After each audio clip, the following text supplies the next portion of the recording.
Makes sense when I go into the heavy material that I get into, where you'll see where it's coming from.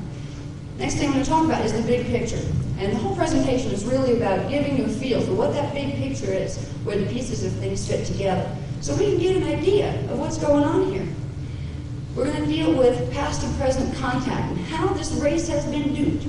We have been duped since the Christ period, all right? In the original books that became the Bible, there was information on the stellar races. There was information on the Nephilim race and the Anunnaki races. These were in the books of Enoch that were edited out of the Bible. So we're going to cover that a little bit to show how, because of political agendas, primarily orchestrated through the Church of Rome way back in 325 AD, there was a lot of things that we were denied. And that's not fair. We were denied our teachings of ascension. Ascension is a science. It's not a spiritual hot dog in front of your nose, behave yourself and you get it. And this is what has been used to do in our religions. We have been taught to follow, to obey, to feel guilty, and eventually maybe if we're subservient enough, we'll get saved. That is not what those religions originally taught. So we'll cover that a little bit so we can start to see. Because in this group, particularly if there's a lot of contactees in this group, you may already know some of these things. You may have been told some of these things by your own contacts. But what's important is the world needs to start knowing. The people that are still under the spell of the lies that we're told to keep us from our own heritage, they're out there and they will call you evil. They will point fingers at you because they're being taught this. There are ways to reach those people. So the more people that find out about how we've been duped and the fact that ET has been part of our history all along, the more we will come together as a race and stop being divided. And the religions are dividing us a lot right now because they're each teaching us to worship a different God. And all of them are telling you ETs are evil if they even acknowledge them at all. Yet they all say angels exist. The angels and the gods of old. That's just another word for what we call ETs today. And that's some of the things that we will also cover in the presentation.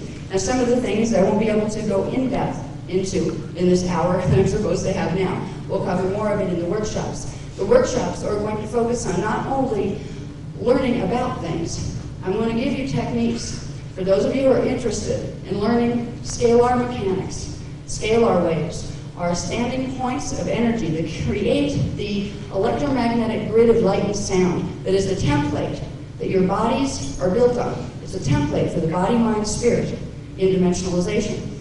There are certain techniques called bioregenesis that you can use your mind to direct scalar waves through the body to help you regenerate the 12-strand DNA pattern. So these are some of the things that I'm going to get into in the workshops. I won't have time to do it here. Now, some of the other things I'm going to talk about are hybridization. The primary 3 hybridization programs that are going on right now. And I will get into that. I won't even tease you on who they are or what they are yet until we get into that part of the presentation. Then we'll talk briefly about one world order agendas. Not because it's a subject I like. I'd rather talk about spirituality and awakening and all of that thing. But the one world order agendas are running right now. And there are certain things that are being done that it's actually amazing that people can get away with these things or that they even want to. We need to be aware of what those agendas are. Because if we're aware of them, we don't have to be afraid. What's scary is not being aware and having them run over you. If we know what the one world order agendas are, know some of the flags, the little red flags, say, aha, that's something that has to do with mind control. That's trying to get me to go in a direction that's not in my best interest. If you can develop the differentiation between certain things that are occurring out there that seem benign but aren't, you will be empowered. And it's not about being afraid. Fear is the last thing that you need to do. Because if you get afraid of the negative things, if you're afraid to look at them, afraid to acknowledge them there, that's when they sneak out and really affect you. Empowerment is being able to see the good, the bad, and the awful, and everything in between, and make a rational decision as how you will posture yourself against that, or with it. And this is part of what I teach. A lot of the spiritual people in the New Age movement get upset with me because I will look at the negative side as well as the positive side. They do a lot of this light and love, but it stops there. They don't want to know about both sides of the drama. Yet they say they want Christ consciousness, they want unity consciousness to unify the polarities. You have to see both polarities before you can unify them. So this is why I go into talking about one world order agendas. Now, what this is going to come down to is you're going to be it with a lot of information that probably sounds really wacky to a lot of people who haven't followed any of these books yet, because there's been a whole lot of information to fill in the blanks, even between the Voyagers books. There's been 12 workshops given, 6-hour workshops, since that time, each on a new higher level of information. So if you have a million questions, by the time I get done with this, that will be normal, and there are ways to find the answers to those. There is a very cohesive paradigm of science and spirituality that's being presented here. You might not be able to see that cohesion just from little pieces, but I would urge you to hang in there and learn more about it, because it's really exciting to bring this paradigm here. This is a paradigm of science and spirituality that come together, where ET abductees and people who experience holy experiences with seeing saints and things, where all of a sudden they're understood in the same group. They're understood as having the same experiences, because that's what's really happening. So it's a really neat paradigm, and I'm really excited to bring it here, and I'm kind of almost intimidated, but I hope I do a good job, because this is priceless information. This is information that in the Christ period they tried to bring to you. This is information that in the Atlantean period, through the Emerald Tablets, they tried to bring to you. And every time this information was brought on this planet, certain forces made sure it disappeared very, very quickly. So this is kind of an introduction into a whole new world, and it's a world that belongs to us. Okay? We'll come down to, at the end, solutions. There are things that we can do to change the negatives that are happening here. There are things that each one of us can do personally to become immune to the negatives that are here, and that's what's important. We may not be able to save the world. I'm not even trying to save the world.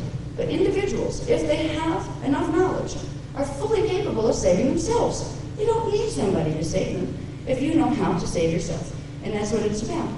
Okay, can we go to the next one? Okay. Now I'm going to briefly go through it. In fact, I'm probably going to talk so fast as I get going with this that you'll say, what did she say? Okay. This is my contact history. It starts here, 1964 when I was born. I was born conscious, which means I was aware of myself as an energy essence that came into the body, that rooted into the first 8 cells that are the base of the spine. I know what level of my consciousness I put in which cell, and I remember bobbing in and out of the body through the whole time until the body was grown, because I didn't particularly have a bond with my mother. So there is an experience called fetal integration that is precious, because if you can remember your fetal integration, you can remember where you came from. You can remember, that big thing that everybody's doing controversy about. Well, gee, is consciousness a product of the brain? Does the brain create consciousness, which means when you die, you're gone, that's it? There's a whole argument between science and religion. Does life exist beyond the body after death? If it exists before death, it exists after death. I'm living proof that all the things you hear about life after death are absolutely and positively true. And every one of you has memory. It's stored in what's called your cellular memory. It's in your DNA. It's unplugged right now, but you have the memory of who you were in other space-time frames. And what's really neat is it's happening simultaneously, because time is simultaneous. So when we talk about reincarnation, it's not just you died in one life and came into another. It's you as a soul simultaneously manifested yourself into several different space-time locations. And each one of them has a track of time in linear motion that they will run. This means you can make a conscious, living memory link now between you and your other selves and start communicating between them. I'm able to do this. I remember many of my selves, and I did all through childhood. And it made it a little confusing, because at first I thought everybody else remembered too. And I found out very quickly that they didn't, because I would remember people that I knew in other contexts, and they just wouldn't know me at all. It was very heartbreaking until I hit about first grade. Then I learned to deal with it and just not try to engage them here. But every one of us has this memory, and this is why I speak out. Okay? It was very hard for me to get to the point where I was speaking publicly. That was not something I wanted to do. When I was in college, I had started college, and I actually dropped out of college because I had a public speaking course, and I got an A on the written version, but then it was time to deliver the speech, and I couldn't even get myself to go to class. I was so terrified, and I actually dropped out of school because of that. At this point, many years later, here I am talking about all sorts of really wild, wonderful, wacky things. It took a lot to motivate me to do that. And what it took was realizing the things that I have been privileged to use these scalar mechanics that I talk about, the bioregenesis, to get the DNA reactivated so you can remember who you were. These are precious, and people don't know about them. So if I can share the level of knowledge that I have, and it can help you find those things in yourself, it's worth me getting out here and getting over my stage fright and talking. So that's why I'm here. Now, I have packages over there for anybody who wants them. We call them chart packs in the New York City workshops. And we basically just sell them for how much it costs to get them run off. They're all the milars you'll see up here, all the transparencies. It's a copy of all of those. So anybody that wants more details, there's charts and things I'll show you in here. Anybody that wants more details can have them. We only printed up about 20 of them, but they're still over there for $7. Now, if I skip over things really quickly, it doesn't really matter. I just want you to know it is there. You can look at one if you don't want to buy one. It'll show a chronology from birth to the present of continual contact with ETs, but also with the spiritual essence of being. Now, my mother had said to me once, she said, you know, when I started talking about ETs, she said, I always wondered how you came to be when you did, because there was no way humanly possible you could have. My father and she had not been together in the time frame that it could have been conceived, the child could have been conceived. She didn't remember contact. She remembers having strange time distortion, which I would think qualifies as missing time. She also remembered some very strange things about me when I was very, very small. I would sleep from infancy on. I would often sleep with my eyes wide open. And it used to terrify her. Because there'd be a baby laying in there and your eyes wide open, go like this, she doesn't see you, she's asleep. By the time I could speak, and I believe I started to speak early, pretty average early, I don't know, somewhere in the, not exceptionally, not genius category or anything. But some of the first things I would say was I'd go to sleep, still have my eyes open, be in the crib, and I would be saying, the angels are coming to take me away, they're coming to take me home, and I'd be talking to myself. And it used to terrify her because she's listening to her not quite toddler in there talking about the angels coming to take her home, take her away. Sometimes she said I would wake up terrified that they were going to come and get me. And this was partly due because some of the angels aren't good guys. They were ETs that I was in contact with, ones that were out of my family matrix, my matrix of consciousness, which is the Melchizedek cloister.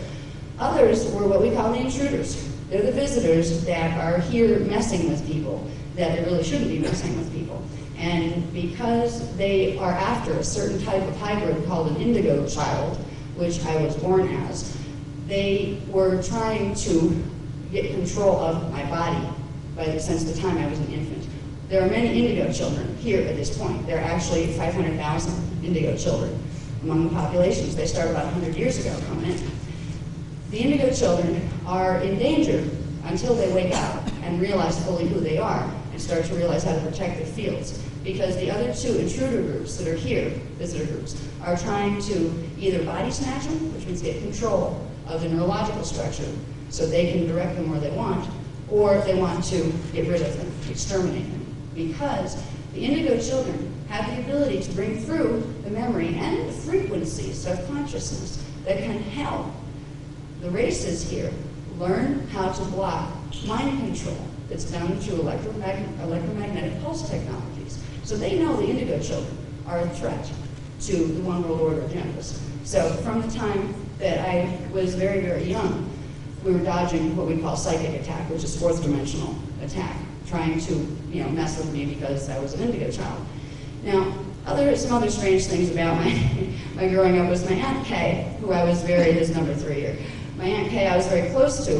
We had this really interesting rapport. She was also an indigo child, much older than me. And we could telepath. I found I could hear her thoughts and she could hear mine too. I didn't have that with anybody else. But these are some of the things that indigo children and some of the other hybrid strains of humans have. They have accelerated genetic abilities, which gives them extra perceptual abilities. So I had the telepathic rapport with my Aunt Kay.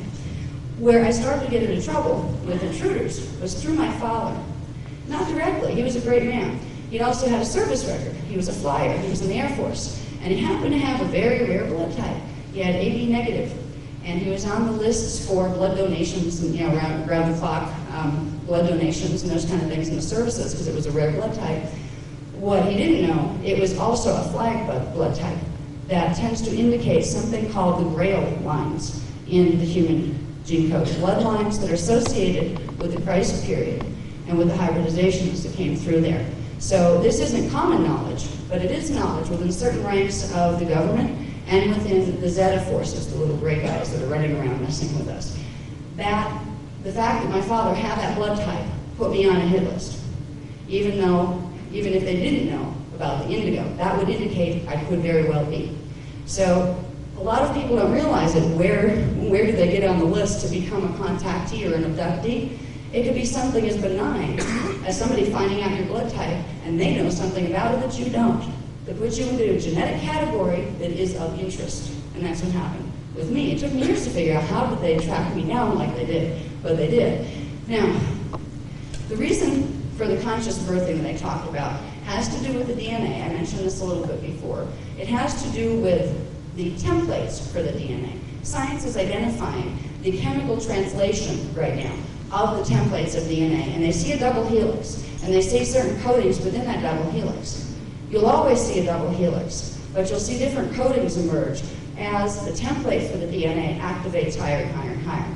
With indigo children, they're born with the 6th strand activated in the 12-strand pattern. They have strand 6, part of strand 5, strand 4 is dormant, and then they have the usual strand 3, 2, and 1 that everybody else has active. You would not have three-dimensional consciousness if you did not have 3 strands of DNA activated. Science does not know how to see dimension level 1 frequency yet. They can see part of dimension 2 and part of dimension 3. So the chemical translations that they are finding and the frequency signatures under them are actually part of a greater pattern that science hasn't discovered yet. So with indigo children and with a lot of people, there may be indigos in this room, you just haven't realized it. You know, if you had like propensity to psychic type perception since you were little, or if you had invisible friends that were really there, or if you, psychic abilities tend to be one of the key factors for indigo children. That comes with 6-strand activation. So these are things that as we go along, think about what you might have experienced in your own childhood. Think about, were you extra sensitive to certain things? Even things like electromagnetic fields. You know, does it bother you to stand next to photocopiers? Do you get kind of sick? I mean, there's a lot of little things that can indicate if you have a gene code that qualifies as a hybrid strain. And it's not something to be afraid of, it's something to be glad in. It just means you're a little bit ahead of the game as far as evolution. It doesn't mean you're better than other humans that don't have that. It just means you're here to help them. If you have an advantage, you help them to get that advantage too. That's what true, more evolved beings do. They don't come in and say, well, I have 6 strands of DNA, I'm so much better than you. It's not about that at all. We're in this together. We're all in this together. And every one of you in this room has the ability to activate your 6th strand and higher. That's the good news. That's why I want to keep talking to you. Okay, let's change. Okay. Now, in 1968, I started having my run-ins with what I call the Zeta covert government. This is a portion of the human governments that happen to be of a specific hybrid race line from way back in the ancient times. They're called the reptilians. A lot of people call them the reptilians. They're actually called the Nephidim. And they are a human hybrid race line. And you would be amazed at some of the political figures that actually fit into that family category. They have made agreements with the Zeta Reticuli races, which are a strain of reptilian beings from the Orion system primarily. They came here in the early 1930s. It wasn't just Roswell, it was before that. They made treaties with the government, with portions of our government that I call the secret government. And they have been running abductions, and they have been running hybridization and cloning programs as part of a one world order takeover agenda since the 1930s. It has gotten worse since the 1980s when a group called the Draconians got involved, who are from actually the higher dimensional systems of Dimension 10. So you have 10th dimensional beings working with this negative agenda now, and they're influencing here. I got tangled up with the Zeta covert government through abductions because they found me through my father's blood type. Now, that got into a bunch of very strange experiences. My life from probably about the age of 4 through the age of 18 was like being a pawn in a bizarre game of chess. I would have The negative ones abduct me and they do the medical experiments, and they were using my genetic material for hybridization programs and things, and they were trying to put me under mind control. They were trying to take down the DNA, so I didn't remember, and so they could get me under their influence. At the same time, I was having abductions, which were actually rescues, by my own family, Melchizedek Cloister, which they call themselves the Guardian Alliance because it was a huge group of them. It's not just particularly that family line. I had years of literally 5-6 times a week being taken places. It was more normal for me to be dealing with aliens than dealing with humans here, because I had live contact. They would come down with the ships. The negative ones would do the body block, which is a bioneurological block on the brain chemistry. It's an electromagnetic pulse technology that allows them to hit with frequency certain parts of the brain that literally cause the motor skills to stop functioning. If you've ever had abductions where you find yourself freeze-framed, you can't move. Maybe your eyes can move and your brain can move and you want to scream, but you can't. This is part of this technology that's used by the Zetas, and it's also used by the interior government. Okay, so I had a lot of those running.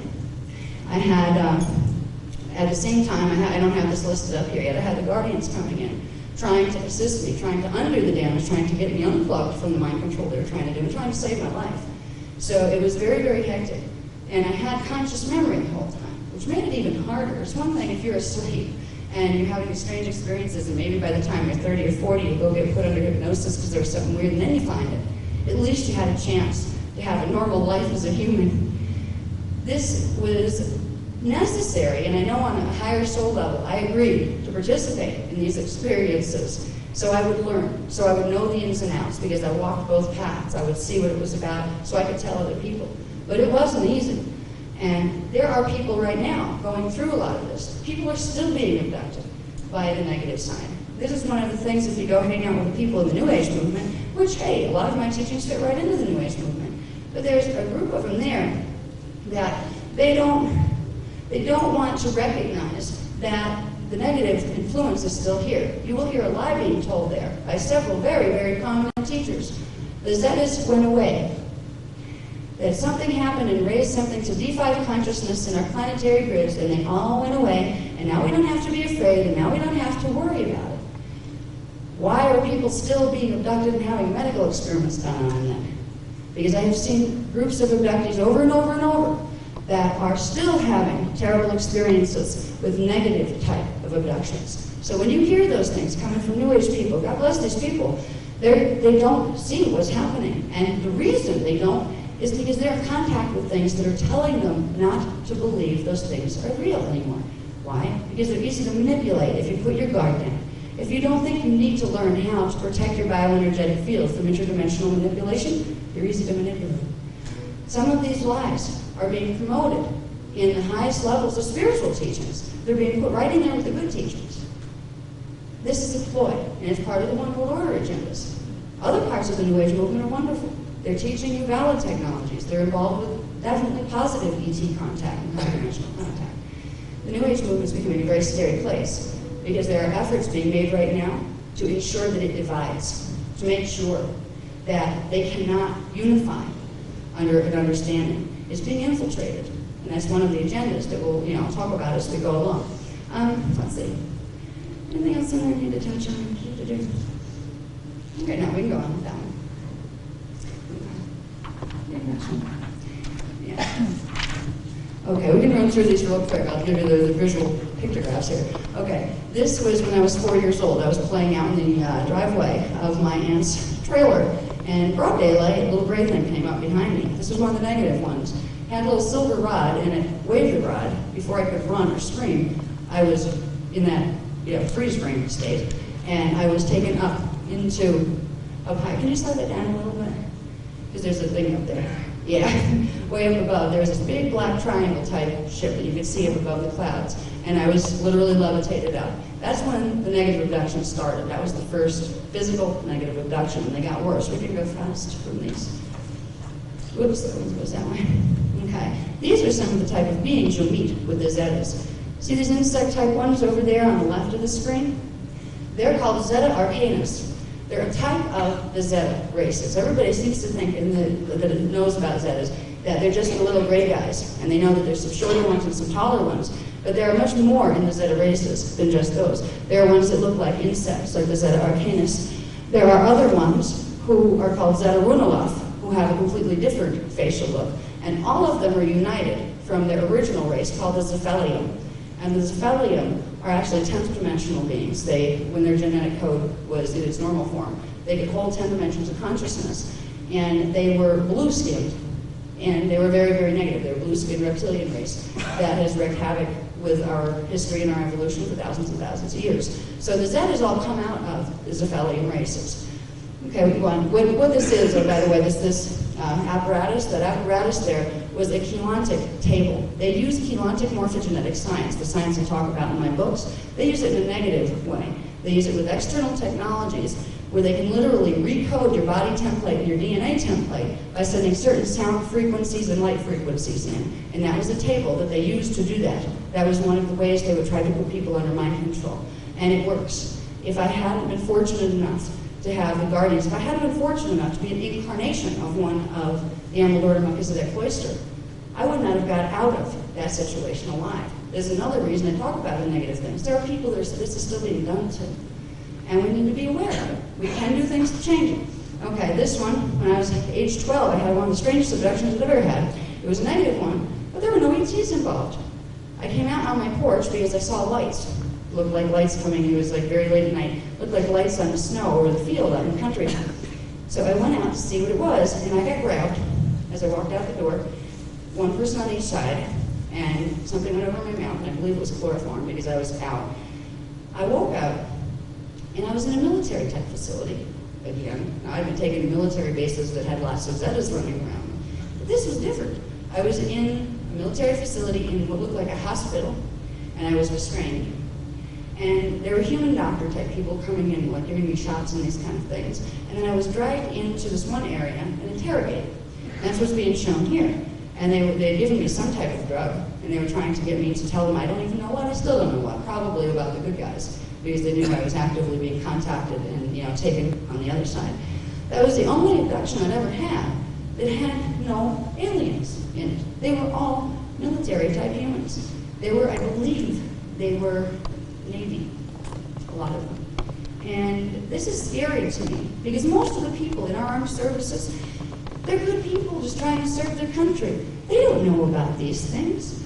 These are top-level, ultra-top-level security programs that are being run, that even the people in our military don't know about, except for that little echelon of people that manage to pass the right tests and have the right gene codes. Because if you want to know, in the military, what people get privileged to have the real high top-secret information about the ETs, it goes right down to the gene code. Only the ones that are part of the Nephilim races from the ancient times, the reptilian gene code, they're the ones that formed MJ12. They're the ones that are being chosen and permitted to have this knowledge. So no matter how hard somebody tries to be on the covert inside, they're not going to get there unless their gene code's there. So even the military is being run around. And I feel bad for these people because I've known lots of people in the military that are good people. My father was a flyer. He was a good person. He wanted to serve his country, and if he knew what was going on here with Americans being sold out over ET contracts, he would have totally rebelled. So would 90% of the military. That's why they don't tell them.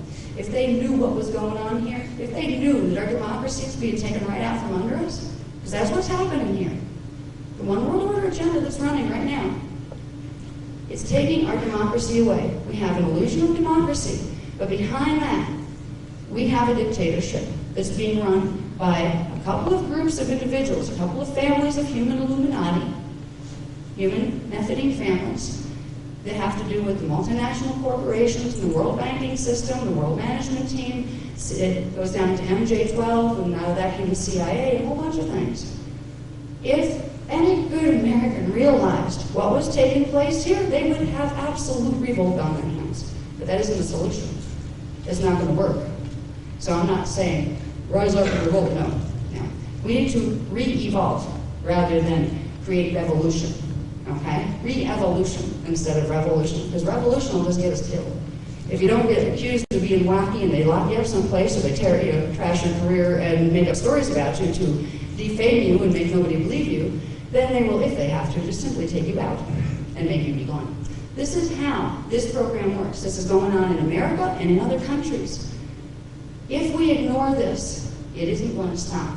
And as we move through this, I'm going to tell you a little bit more about how this is manifested someplace else, a place called Parallel Earth. And I'll show you a little bit about how that's a reality. It's not just sci-fi. There's a heavy science behind this that shows the reality of parallel Earth and Earth. You know, the Earth isn't hollow. We're talking frequency scales here. So I'll talk about that in a little while. Let's keep going. Thanks. All right, this is just a quickie. This was one of the bases that I was taken to in the negative abductions. I have no idea where it was, but I was taken at night, and we were brought in by these, they were like collector ships, and there were hundreds of children, and sometimes adults, but usually I was with children of all sorts of different races. Some weren't even speaking English, and we would end up waking up in the bottom of these metallic like holding cells, just kind of like strewn on the floor, and we would be deposited in these places, and then we would be separated, and I think they separate us by potential genetic something or other. I'm not even sure what they used to separate us. In these bases, it was terrifying because you would see hundreds and hundreds of children, all in little uniforms that they put you in. There were red ones, there were blue ones, there were green ones, there were dark blue ones. They meant something different. Each class of uniform meant you were being filtered over to a different facility to have something else done to you. There were hundreds of children here. They're taking children. It's the truth. And nobody wants to seem to believe it. I try to speak to the spiritual people about this, and all I get from them is, oh, our channels told us that the Zetas all went away. Did you ever check the resume on your channels? Why are they telling you that when it's not true? You know, this is some of the stuff that's going on that has motivated me to speak out. People don't deserve to be treated this way, and we are being treated this way. A lot of the missing children on our rosters, they're not missing because some psychopath decided to take them and, you know, molest them and then, you know, throw their bodies away. They've been taken and not brought back, some of them. This is happening, and we have the power as individuals to begin being empowered as individuals. And only empowered individuals will have the power to begin shifting what's happening on a mass level here. That's the message that I'm trying to get across to people. Let's keep going. Thanks. These are some of the intruder races. Up there on the left, you have a classic style Anunnaki. It's a Syrian Anunnaki. They're from the 4th, 5th, and 6th dimensions primarily, but they're also capable of being fully physical in dimensions 1, 2, and 3 like us. They have messed with our race for thousands and thousands of years. They have been jealous from the inception of the human race. The human race was thought of and made into being 560 million years ago. We are a very old race. It's a very old race we're part of here. The Syrian Anunnaki have always had a grudge against this particular race, and it had to do with jealousy. It had to do with we having 12-strand pattern DNA and they having only 10. It had to do with who got control of what stargates way back when. So these races of Anunnaki, some of them have come around and decided that they would work for the benefit of all. But primarily, they are still interested in hijacking Earth's human evolution into their own particular Anunnaki hybridization plans to make sure we never activate our 12-strand pattern and to make sure we never reclaim our heritage, what we were created for, which I'll talk about in a little while. It has to do with something called the Emerald Covenant that was made 248,000 years ago. It was an interstellar promise, and it's a promise that's being restated today. It's a promise the Anunnaki don't want us to know about. Now over here, on the upper right, that's called a Dracos. That was created, a particular hybrid, was created about 1 million years ago on Earth. They think Earth belongs to them. As humans originally weren't created on Earth. They were created in dimensions 4, 5, and 6 on Tara, which is the, you could say, twin of Earth on that harmonic of manifestation. The Dracos are part Draconian. Draconians, if you saw a Draconian, it would look like a middle-sized dragon that walks on 2 legs. They look they're reptiles. They're part of what's called the Seraphi families. In the old ancient books that talk about the angel rosters, we had the Elohim, and the Elohai, and we had the Seraphi and the Seraphim. All right, the reptilian lines come out of the Seraphim families, and they're no more angels than anybody else. Angels are ETs. If we can get this through our heads, our past will make a lot more sense when you think about what's written in the old religions. They talked about angels. They talked about fallen angels. This is what they were talking about. Okay, so we have Dracos that They're half human and half draconian. Some look a little more human than that, others don't. They tend to have a nasty temper when it comes to humans. They're very militant, and they tend to just have very little patience, unless they're trying to con you. Then there's a couple of people I know specifically that are in the circuit that are being moved by them. And they think that they're being treated nicely, and they don't realize the agenda that's behind it. They're tricksters. The Dracos like to trick you into joining their reptilian evolution. So there, in the middle, that is what I was talking about before, the Zephelium. That is the head shape. Now picture that in blue skin. That's the Zephelium, the original imprint out of which the Zeta races came. They're the controllers of the Zeta races. The Zeta races function in a caste type system where they have very specific ranks. And it goes with the DNA. Who has more DNA, has more intelligence, has more power within the ranks. This is how it works there. They're very authoritarian. It's a dictatorship. And these guys, the Zephelium, are the head of that dictatorship. The little guys down here, we have over on the left, that is your standard little gray. It's a mutated version of some of the other insect reptile type strains out of the Zeta matrices. They hybridized themselves kind of to death. They cloned and cloned and cloned, and they crossed it with other things and then cloned more because they started to lose their genetic integrity because certain things they did to their planet. They were from a planet originally called Apexi and Lao, and it's not even in this harmonic. It was in what we call the next harmonic up, which is dimensions 4, 5, and 6. They blew it up, and they got stuck in between dimensional warps and things. And they're dying as it is. That's why they came here originally, was to regenerate, to find the traces in the human hybrid lines that still had some of the reptilian codes that they could take and harvest to regenerate their own pattern. They knew that humans were connected. There were races of humans on the planet that were hybrids, that had the reptilian coding that could save them. That's why they came here in the first place. Okay, the little guy over here on the right, he has 6 fingers. They're your classic EV, okay?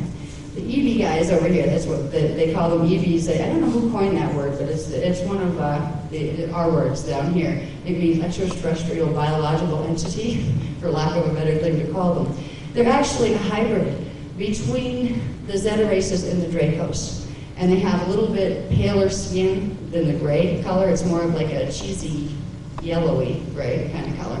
And they have more figures than the grays. They work the same agendas. So the guys you see, the 4 of them there, the Dracos, the Zephelium, the Zeta, and the EVs, they tend to work together with the human Illuminati that are out of the reptilian hybrid human lines. The Anunnaki don't get along with them. They don't like them. They never did. Most of the Anunnaki have been enemies of the Zeta races for many millions of years. So we have a very interesting drama unfolding on Earth. We have 2 factions that don't like each other, and neither of them like us. So we're caught in the middle of a level of interstellar politics that we have not been trained at all to even think could possibly be real. It's an amazing situation. This is the big picture we're walking around in. It's much more than what does an abduction mean. It's, oh my God, what does it mean that people are being abducted on mass levels at this point? We need to know the agendas if we're going to be able to posture ourselves. Okay, we can move. Thank you. Okay, in 1972, I began to have direct physical contact with my guys, my family matrix, the Guardian Alliance, the Emerald Order of Melchizedek Cloister. That's what the initials of there stand for. Now, EOMC, Emerald Order of Melchizedek Cloister. Okay.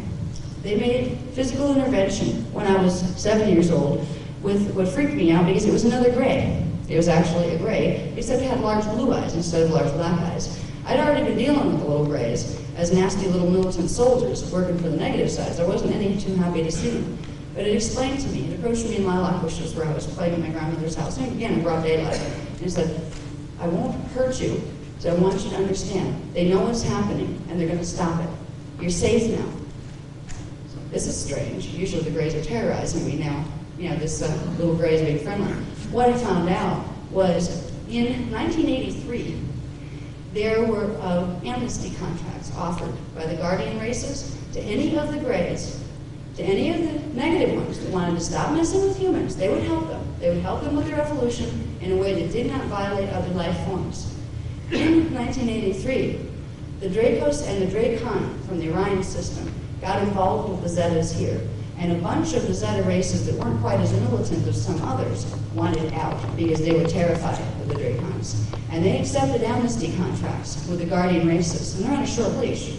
It's like, and of course they don't trust them, but at least, you know, if they have to help clean up the messes they made. So some of the gray contacts people are having now used to be negative ones, but those particular grays ended up going over and accepting amnesty contracts. Now they work under Guardian protocols to try to help you because they messed with you before. It's very, very confusing what's going on with the grays.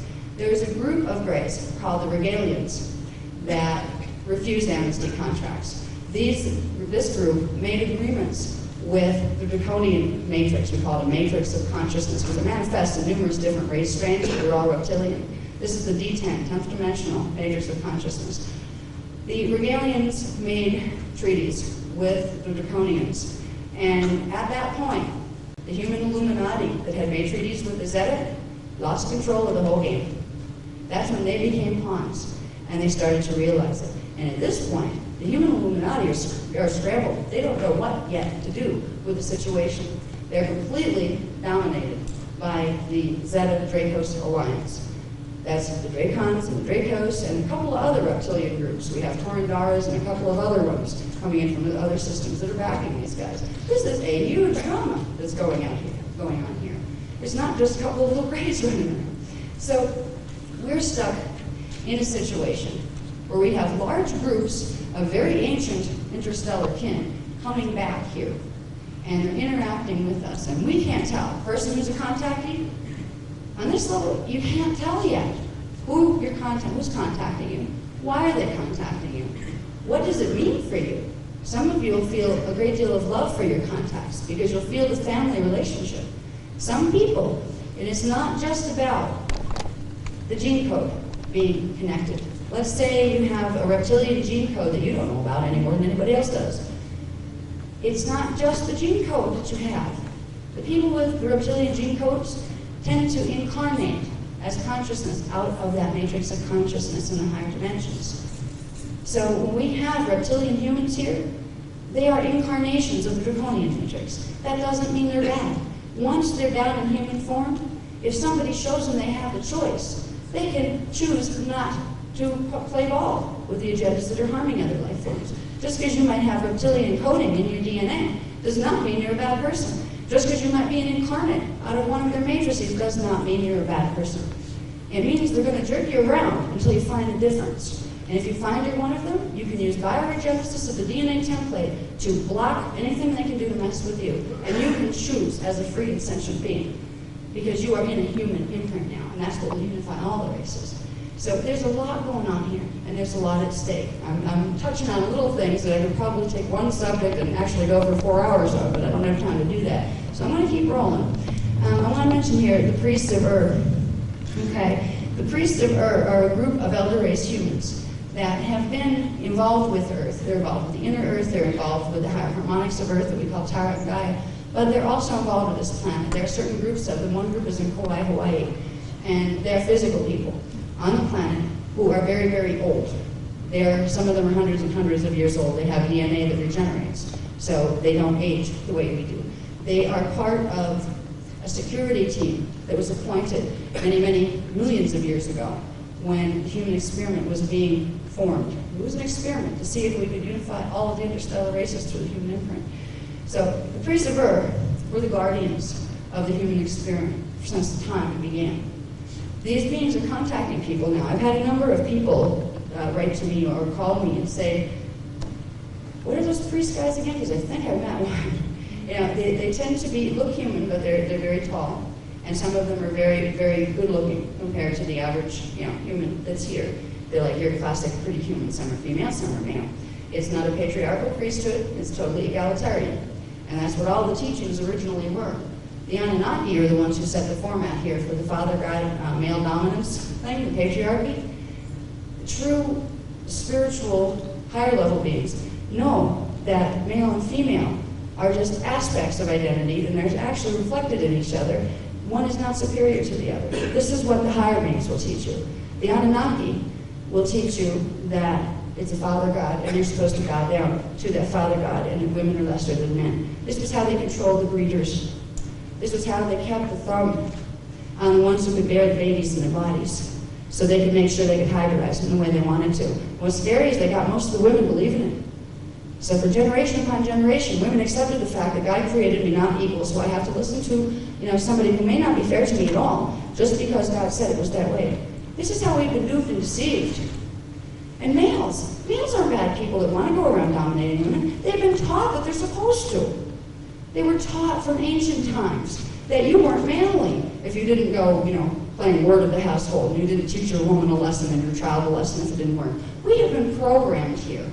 Our belief systems have been programmed so badly that we sit in the middle of our contemporary age going, wow, there's all these issues. Where could they have come from? What do we do with them? It's such a mess. Look at all the conflict. Males and females don't get along. Everybody's usually mad at each other. We have different races not getting along. Different creeds and religions not getting along. What happened to this race? E.T. That's what happened to this race. Intervention with conflicting creeds, conflicting agendas that started thousands of years ago and have played out ever since. Okay, let's keep going. Here we go. Thank you. This was one of the good guy, actually, pickups. When the Guardians started to come in after age 7, they would do these great holographic ships where it looked like a mountain. It was a hologram. It was a ship, but they disguised it.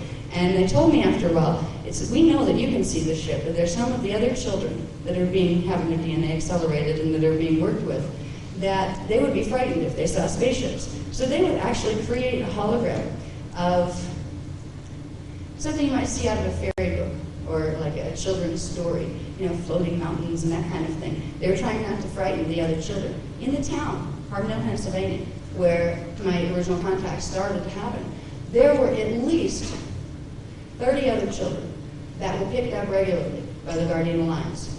They were indigos. And they were awakening slowly. Not all of them were conscious at birth. Some of them were, depending on the type of indigo. And they were being trained and taught. I haven't had contact with them. I don't know how they fared or whatever. But there were also ones being taken by the negative side. And I do believe the reason Carbondale, Pennsylvania became such a hot spot of picking up children was because the negative ones were messing with the children there. So the Guardians would come in, and since they were trying to rescue me and a few others, they might as well try to undo the damage that was being done to a lot of the children. So it was a real hot spot there, Carbondale, Pennsylvania. Okay, this is one of the learning centers that I was taken to in the Guardian experiences. We were taught how to read energy signatures with our fingertips. There would be symbols that would come up on a screen in light, in like different colored light, different look like geometrical symbols and that kind of thing. We would be taught to put our fingertips on them and use the breath a certain way. And I teach some of these things, these type of things in the exercises, where you use the breath a certain way, draw the energy current in, run it through what's called your Kundalini energy, which is the energy that runs from the base of the spine into the pineal. It's the life force energy that most of us don't use most of. You can run these energy signatures through, and you will get direct cognition. You'd have pictures open up in your mind, all sorts of really neat things. It was a great form of communication. That's one of the things I was taught with the Guardians, and so were the other children that were taken on these type of experiences. We can keep going. Thanks.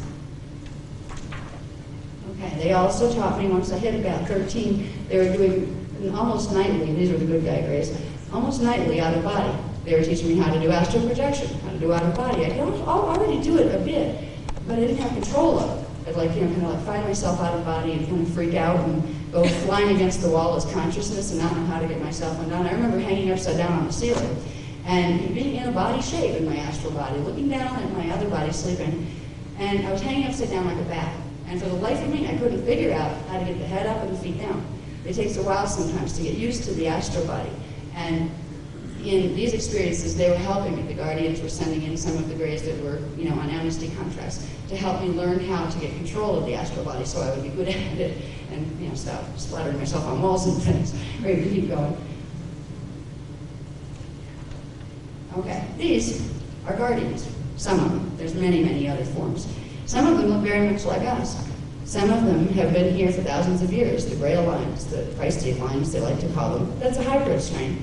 And it's a hybrid guardian strain that contains the original 12 to 48 strand imprint of the human and the pre-human forms.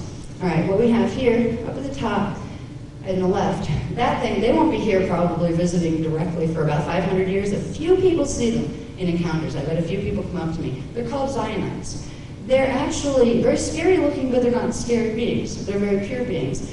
They're a combination of what's called a cloister race human, which was the original ancient humans that had like a 12-strand DNA imprint, plus certain types of fish beings. And they look reptilian, but they're not reptile. It's more of a fish strain. They're kind of like Man from Atlantis concept. They can live on land or underwater.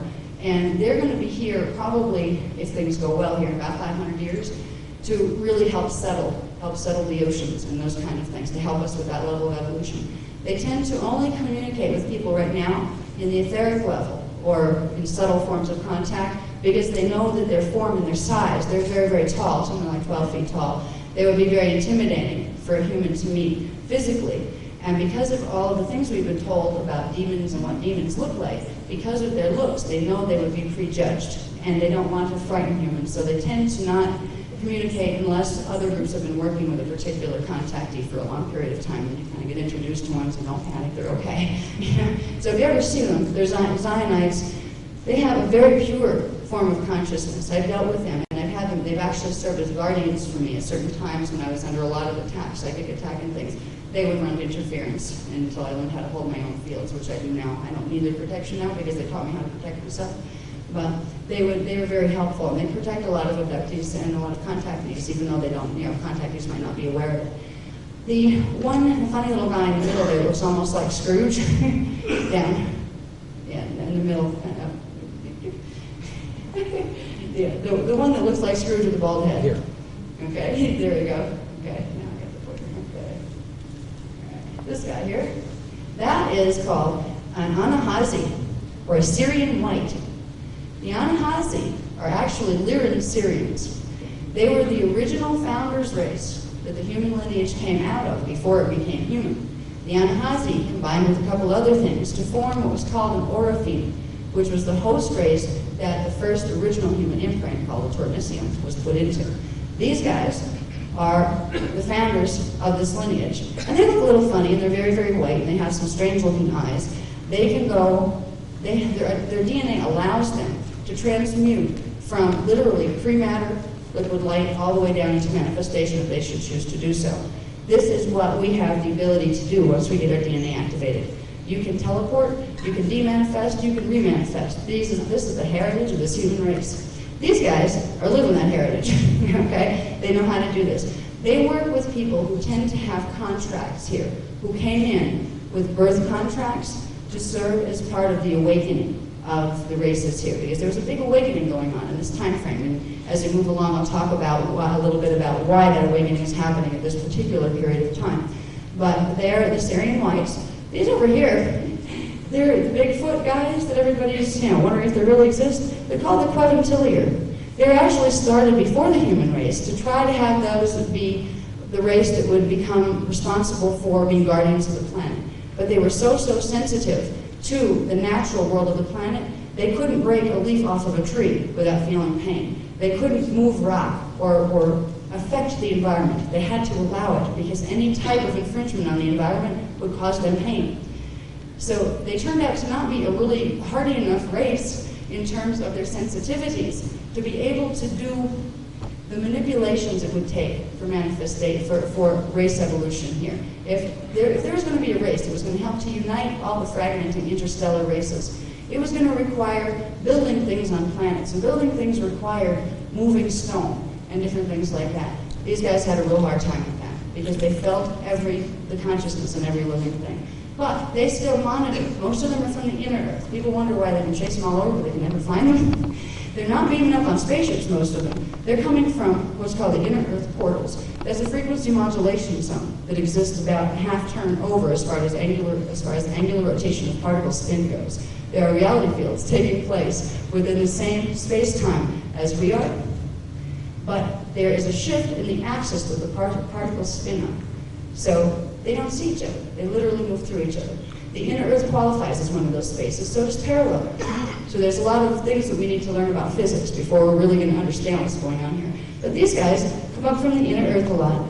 They still try to monitor the planet, particularly now, because the planet's going through, between the year 2000 and 2017, it's going through some very interesting changes that have not happened here in over 200,000 years. So there's a lot of presence coming from every which way to see what's going to happen on Earth. Okay, this over here, her name is Azara. She is what's considered one of the original human types. They were called Tornisium. That was the original human form that was created in dimensions 4, 5, and 6 on Tara.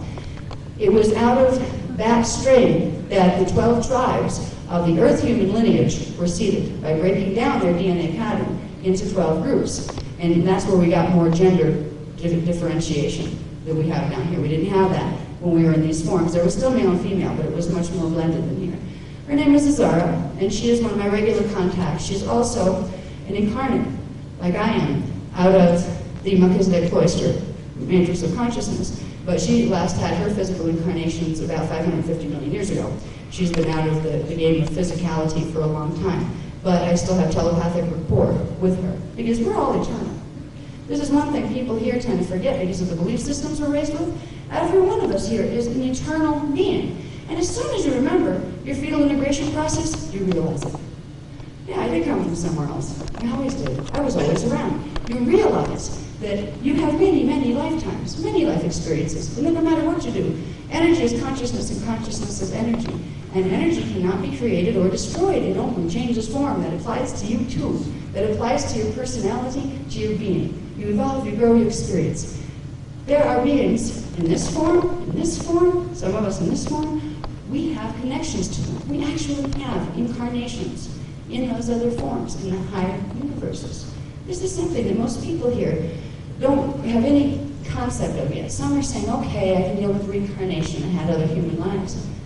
Part of your incarnational heritage is other lives and other biological forms that are characteristic to the higher dimensional fields. The dimensional fields change something, and that's called the particle base. Down here we have gross matter, physical matter density. It's a carbon-based biology. When we get into harmonic universe 2, which is dimension 4, 5, and 6, we have part carbon, part silica-based biology, which gives us a semi-etheric matter form. It's a much less dense state than the physical matter we're accustomed to. When you go up past that into dimension 7, 8, and 9, you get into an etheric matter density, which is a silica-based biology. So there's a progression of biology that we will experience. Once you come into time and manifest, you go through various stages, from antimatter to pre-matter, to etheric matter, to semi-etheric, to physical matter. It's a whole progression. There's a whole picture here that if we can start to understand, we'll start to understand ourselves, we'll start to understand the ETs, we'll start to understand where we fit together, what our differences are and our similarities are. There's a whole big picture that we really need to identify if we're going to become effective in handling ourselves in relation to what is happening right now in our environment. And that's what I'm talking about. Some people may think I'm very strange, and so I like to talk with scientists sometimes because we have a whole level of physics that's being presented with this. But I don't have time to spend 3 hours arguing about particles, muons, and meosins, and all sorts of other things. Right now, I have to show the framework. So that's why I'm giving you pieces. But I want you to understand this is a whole huge paradigm. It's a paradigm that we understood as a race in the past. 200,000 years ago, this race of beings we call human was we were on the planet. We were called the cloister races then. We had higher DNA content. And with that higher DNA content, we had higher consciousness. We actively used these sciences. The paradigm of science and spirituality united that we're bringing back here was used as common knowledge by them. And it's also used in the future. Now, the Guardian Alliance groups that physically come and visit with me and work with me are coming from the year 6520 AD. Okay? That's a time cycle that's very far advanced compared to our own. And they have time mechanics and all sorts of things that I don't have time to get into here, but there's time mechanics to go with this too. If we can realize that we're a part of this whole thing, the knowledge I'm presenting now, it only seems weird because you've been taught something different. And you've been taught, if you look at what our science knows and what it doesn't know, it's scary. How can they say they can negate a paradigm like this They don't know how to open stargates. They don't even know what a stargate is. They don't even have a definition for what a dimension is. These things are presented in this paradigm. So what I'm hoping is the people of scientific persuasion start to say, wow, you know, maybe I could be the one to find proof. Instead of asking, yeah, prove it before I listen to you, I get this a lot from the scientists, yeah, prove it before we'll even listen to you. Why don't you look at the paradigm and see how you can use it and work with it, is what I try to say to them. Okay, let's go through this quick. This guy here is an Arcturian. He's kind of funny, he had like almost like frog-like skin. It was paler than a frog, like a pond frog, but it was amphibious like that. He's a good guy. They work with the Syrian Arcturian Coalition for Interplanetary Defense. They're one of the groups that are visiting here, and they're working on what's called the Portal Protection Plan. That's the planetary vortices, which are part of the Stargate system that allow things to come in from the interdimensional time fields. There's a whole security operation going on as far as keeping those vortices secure and free from intruder infiltration. And right now, I don't know what it is like. It's like a running score. Every week I ask, okay, is it 50-40 or 50-50, 40-60? What's the balance this time? Where it's almost like a game as far as who's controlling the vortices.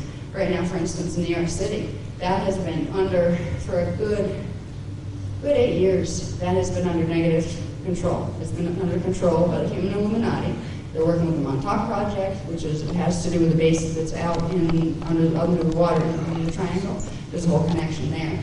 That is one place where there's a lot of manipulation taking place because the negative ones have control of the vortex there. There's other places that are secured, where the vortices are being, monitored by guardian races, not just the guardian races that work with us. There's lots of different guardian races that visit too. Okay, let's see. This one was one of the Greys. Her name was Amira, and she was one of the good Greys that actually was a teacher for me in a lot of different things. She taught me about something I'm going to talk about briefly because I don't run out of time here. I can go forever.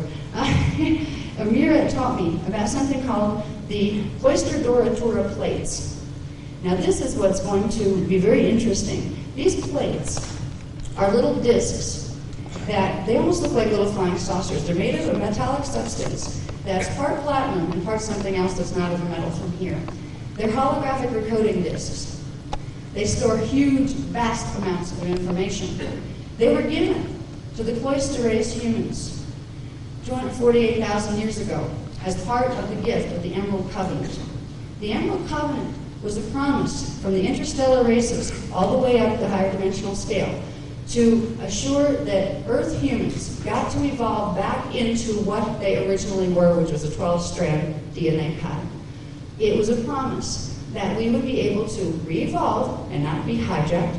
We would be able to re-evolve to our 12-strand self and what we were created to do, which was to become guardians and keepers of the interplanetary Templar complex. The interplanetary Templar complex is a system of stargates that runs from this planet all through the interdimensional spectrum through other planets. Every planet and every star has at its core sets of black and white holes. These black and white holes operate in certain frequency ranges. There is a range of frequency of vibration that happens in large time cycles. It creates opening and closing of these black and white holes, and they become stargates at certain periods. There are maps. There was a book that was part of the Bible once called the Book of Maps and Keys, and it was the diagrams showing the stargates, what systems they connected to, and the dynamics of how to use them. This is human heritage.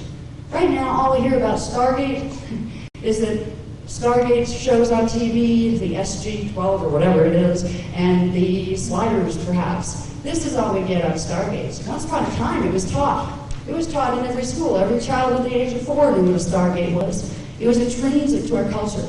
Our Stargates are called the Halls of Amente. That is why this place has been prime real estate and a prime place for other interstellar races to come in and try to control this race, because we have key stargates to control the other stargates and other systems.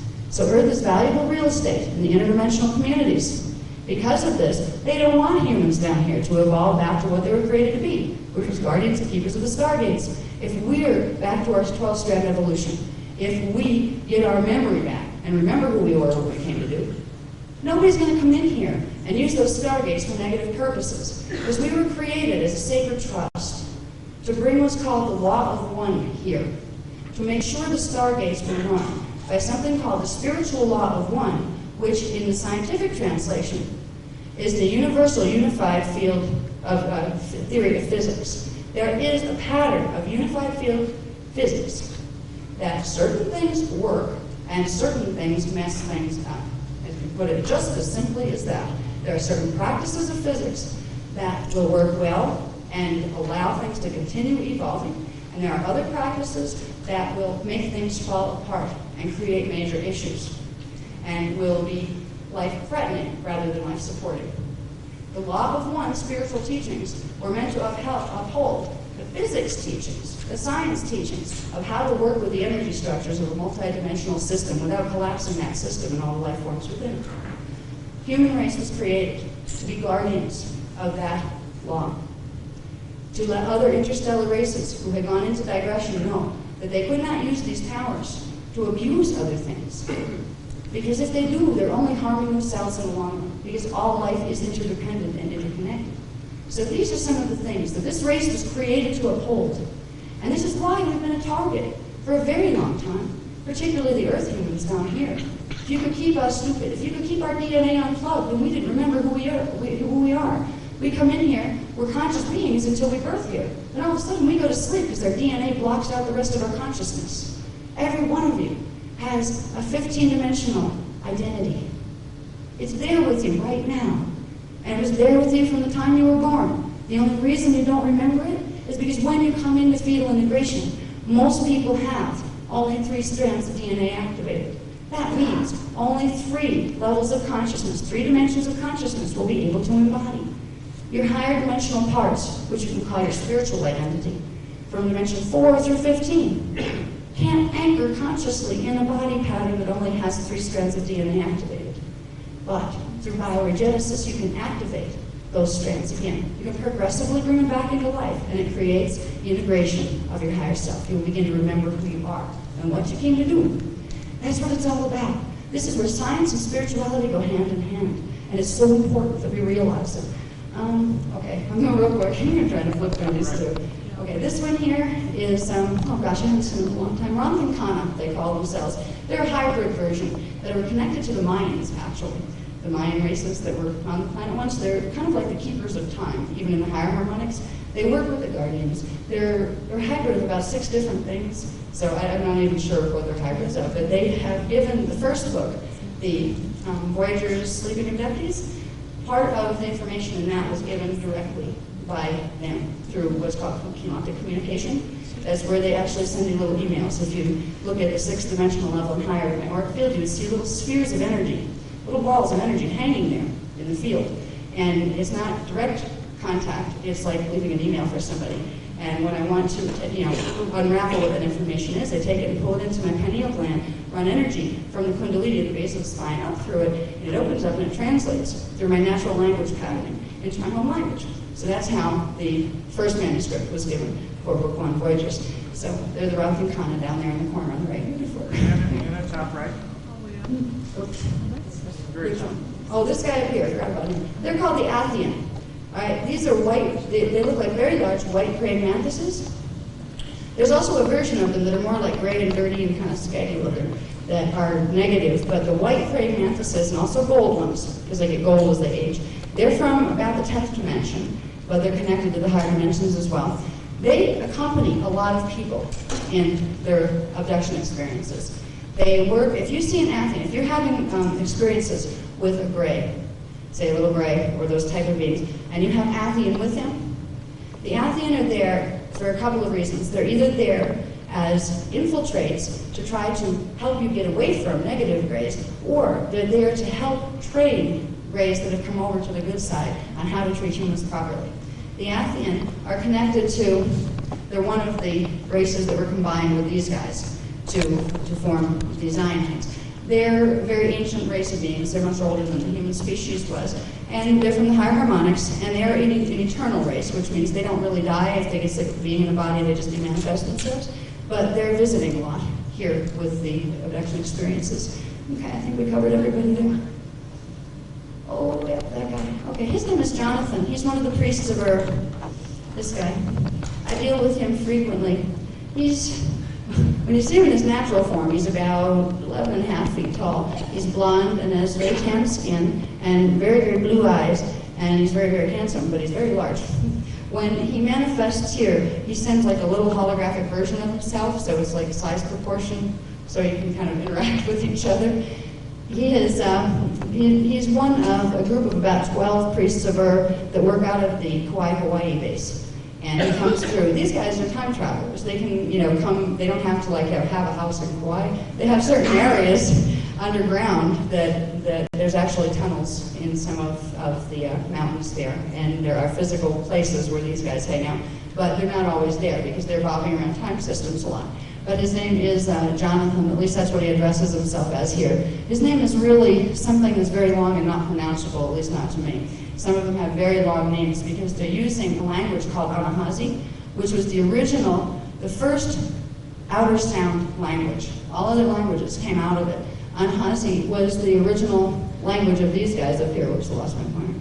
These guys up here, the Syrian Anahazi, learned Syrians. It was the first externalized language that created the ability to communicate in other than telepathic means, which was what most of the beings of higher evolution do. They don't use verbal, they use telepathic.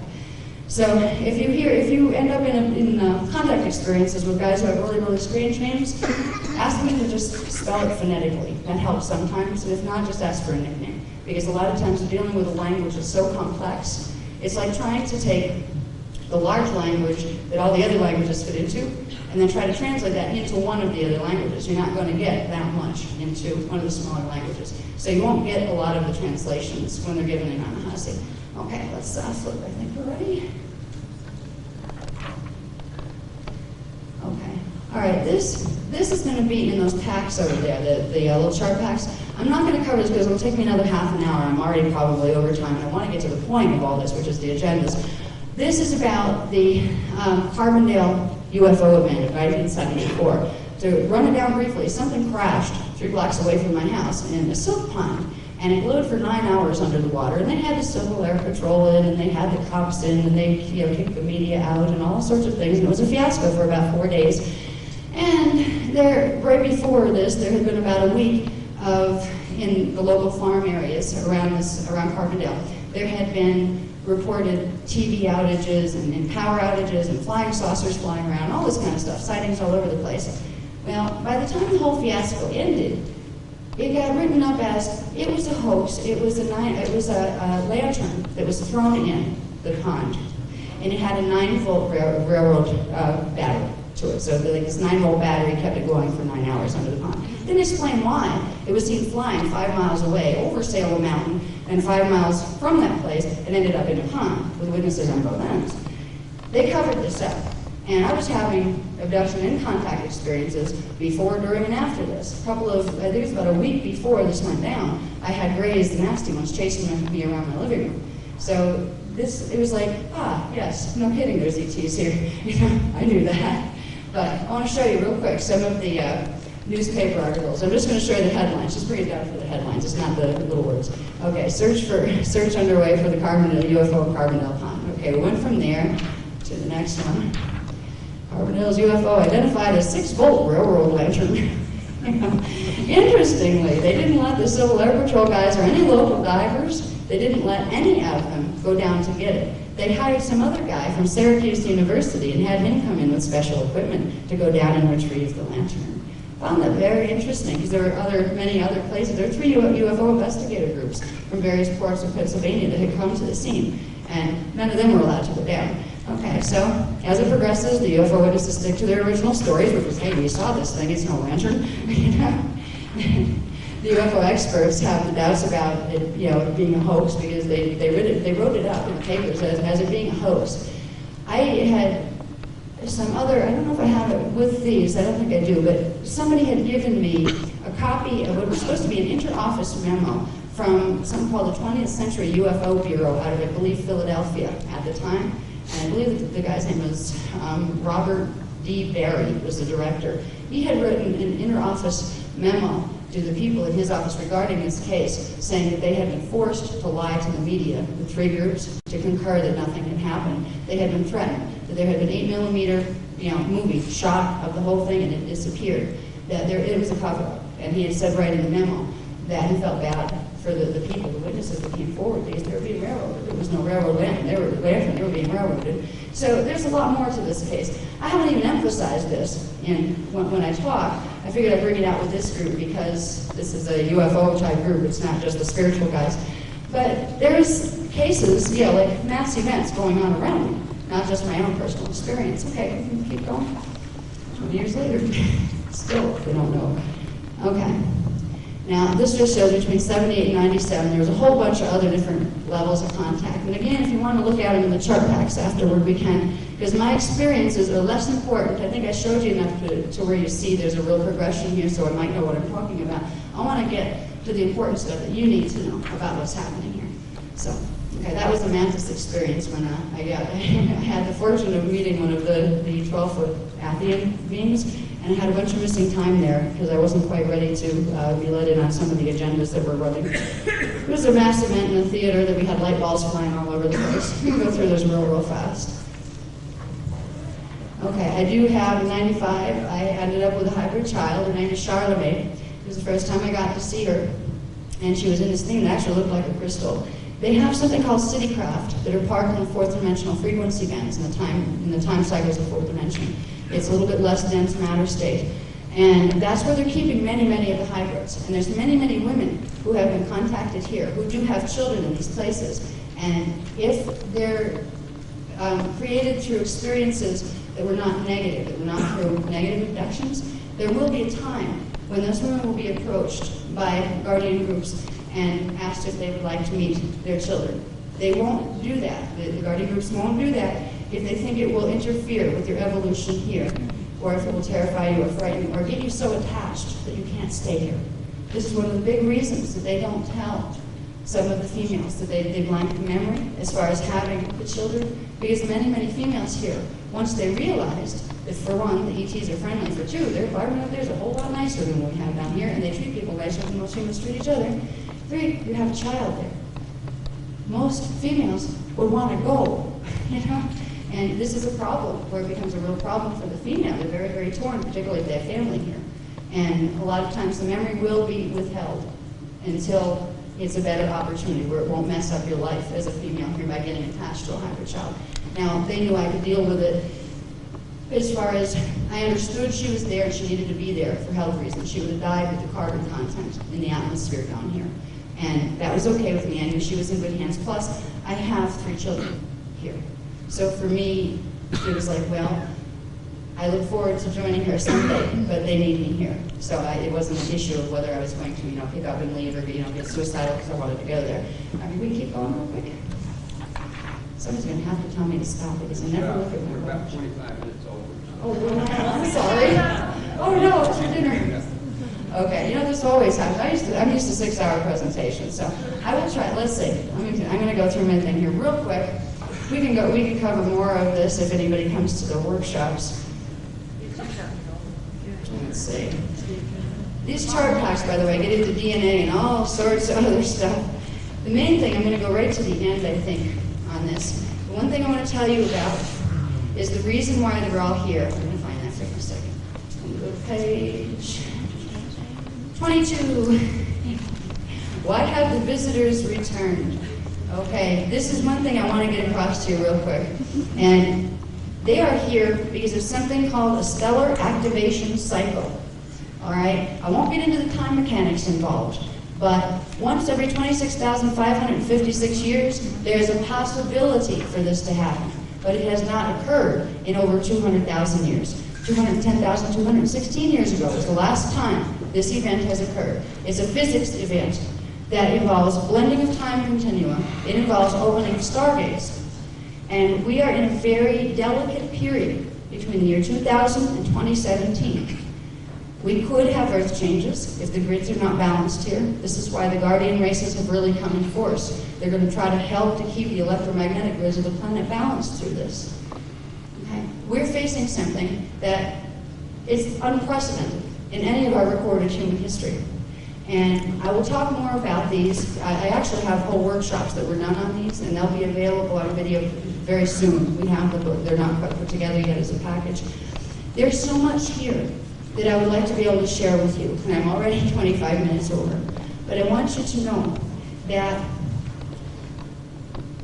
the first thing we need to be aware of is the fact that we're entering a period of time where there's physics phenomena that's going to take place that will not only affect the planet you're walking on, it's going to affect your DNA. Okay? There's going to be different frequencies coming in from the solar light spectrum that aren't usually there. And some of the scientists, from what I've heard from the underground scientist groups, they're already detecting some of this. The solar light spectrum is changing. And this is some of the information that's being repressed and suppressed in the mainstream release of public scientific data. This can be a wonderful thing, because these frequencies that are coming in, the scalar frequency, they can activate the DNA faster and higher. But if there's blockages and distortions in the DNA, it can accelerate the disease process in the body. Bioregenesis, this is why we're teaching the things that we're teaching. Through bioregenesis, what's happening in the next 17 years can be your best opportunity that you've had in thousands of years of incarnation. We're approaching a time that is incredible. There are so many changes. That's why I can try to explain to you many, many things. I could go on for another 4 hours just on this presentation alone. But let's see. Let's go to the next one. I'm going to show you this. I have some idea of what a stellar activation cycle is. This is one of the diagrams that's contained in the chart pack there. It's called the stellar bridge.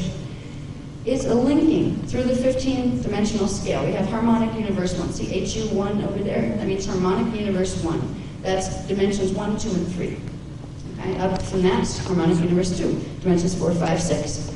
Harmonic universe 3 at the center, dimensions 7, 8, 9. HU4, 12, 11, 10. And 15, 14, and 13, and HU5. So that's how the 15-dimensional structure is broken down.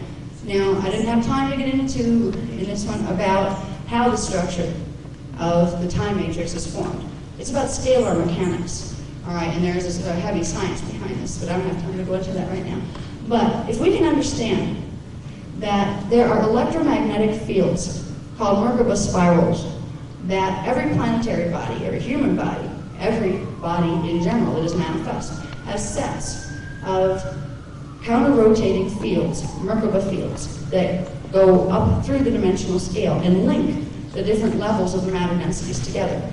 Most of the time, the axis, the central axis, let me see if I can point better, the central axis on the Merkaba electromagnetic spirals, usually the axes are different. See how they're not aligned here? They go off in different ways. See that now?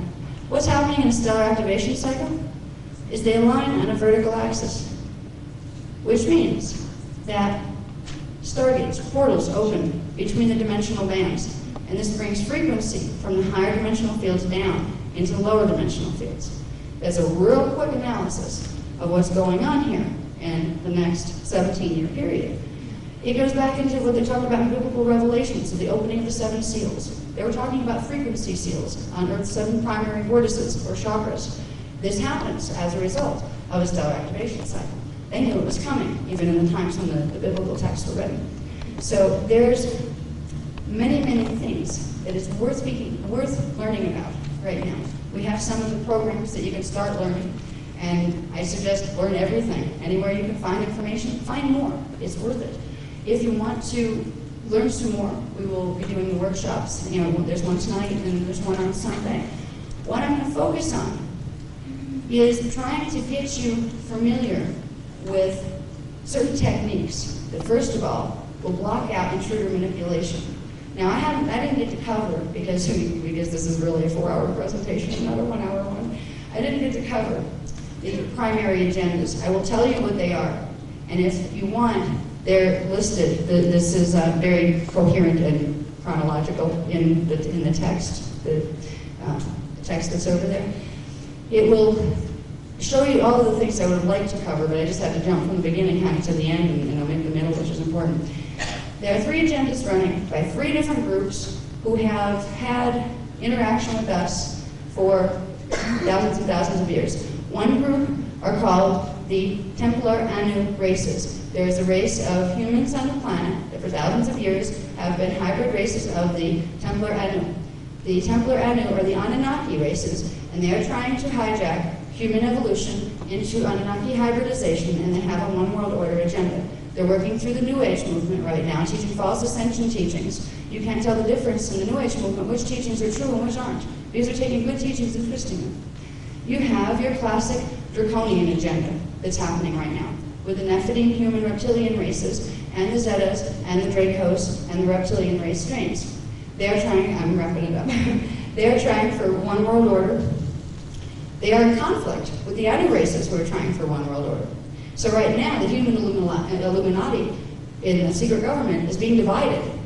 One group's going with the Draconians, the other group is trying to escape from the Draconians and go with the Anu. Meanwhile, there are the Gray Alliance. There are the visitors who are responsible for the Gray Alliance humans, the Cloister Race humans. They're creating what's called the Indigo Children as a hybrid race that's meant to jumpstart the 12-strand evolutionary pattern back into the race gene pool to give us back our heritage. They're honoring the Emerald Covenant that promised us the return of our heritage. The Emerald Order Melchizedek Cloister is part of that group. They're actually one of the heads of that group. They're the three primary agendas that are running here. We have a choice to make, to ignore it all because it's so overwhelming, or to, I don't know, what could you do? This is what I ended up with at the end of this presentation, even in writing. What do you do once you find this out? Once you start to see how big this picture is, what is the next step? This is what we need to think about as individuals. The information I've given you bits and pieces of here, there's much, much, much more. That's just coming from me. And there will be lots of others. The Emerald Order is looking for people who are willing to learn more and who want to establish contact. So that's what the workshops are going to focus on, helping anybody who wants to begin to, first of all, protect themselves from manipulation, second of all, be able to initiate contact. So I'm going to wrap it up now because I'm sorry that I went over. So they got to tell me like a half hour out of into my hour because I can go on forever. There's just so much. I'm sorry if I've held you up with your great time here, but there's so much that I would like to be able to share with you. Thank you for listening, and I hope you folks will too much. This is why I kind of wanted to get as much done as I could in the lecture as far as giving you a roundup on the big picture. Because what's more important even than understanding all the little details of the big picture is understanding what that means to you and what you can do in relation to that big picture.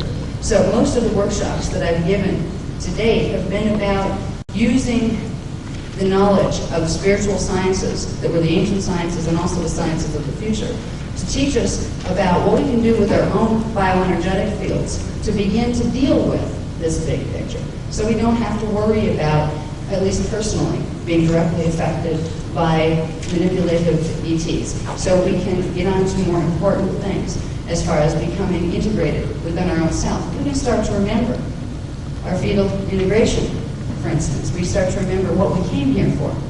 We start to remember what role we chose to play in relation to the dramas that are unfolding. And when you begin to remember who you are, you find a level of self that you always knew was you, but you just really, really didn't remember before. And once you remember it, nothing will make you go backward because you become more and more whole. So I try to focus on beginning an understanding of the framework in which we reside.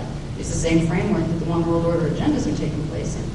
But I try to focus on affirmative action, what we can do as individuals to improve our own personal life, to deal with rationally what's happening with the ET movement and not going with fear-based mentalities on it, because fear will get you nowhere, it just gets you more confused. So tonight, we can focus or something? I'm going here if you're ready or whatever. You ready? Go ahead. Okay. Now, what I want to focus on tonight is a couple of things. These are some of the things we're going to learn. And I'm going to take this, I'm going to try to follow this more step by step because I was told I can run over a little bit.